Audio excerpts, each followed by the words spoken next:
2026 FIFA বিশ্বকাপের শেষ 32-এর ম্যাচে কেপ ভার্দের বিপক্ষে নির্ধারিত 90 মিনিটের জয়সূচক গোলের দেখা পায়নি বর্তমান বিশ্ব চ্যাম্পিয়ন আর্জেন্টিনা।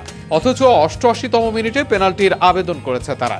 পুরো ম্যাচ জুড়ে লিওনেল মেসিদের একের পর এক আক্রমণ ব্যর্থ করে দেয় কেপ ভার্দের দৃঢ় রক্ষণভাগ এবং গোলরক্ষক ভোজিনহা। ফলে নির্ধারিত সময় শেষে স্কোর লাইন থাকে 1-1 এবং ম্যাচ গড়ায় অতিরিক্ত সময়। ম্যাচের সবচেয়ে আলোচিত মুহূর্ত আসে 88তম মিনিটে। আর্জেন্টিনার আক্রমণ ঠেকাতে গিয়ে কেপ ভার্দের এক ডিফেন্ডারের হাতে বল লাগে। সঙ্গে সঙ্গে আর্জেন্টিনার খেলোয়াড়রা পেনাল্টির জোরালো দাবি জানান, তবে রেফারি খেলা চালিয়ে যাওয়ার নির্দেশ দেন এবং পেনাল্টি দেননি। রিপ্লেতে দেখা যায় বলটি প্রথমে ডিফেন্ডারের নিজের মাথায় আঘাত করে, এরপর খুব কাছ থেকে অনিচ্ছাকৃতভাবে তার হাতে লাগে। ফুটবলের বর্তমান আইএফএবি এর হ্যান্ডবল আইন অনুযায়ী কোনো খেলোয়াড়ের নিজের মাথা বা শরীর থেকে প্রতিক্ষণে বল হাতে লাগলে এবং সেটি ইচ্ছাকৃত না হলে সেটিকে সাধারণত হ্যান্ডবল ধরা হয় না। এ ধরনের পরিস্থিতিতে খেলোয়াড়ের বল এড়িয়ে যাওয়ার বা প্রতিক্রিয়া জানানোর পর্যাপ্ত সময় থাকে না, তাই রেফারির সিদ্ধান্ত ছিল আইনসম্মত।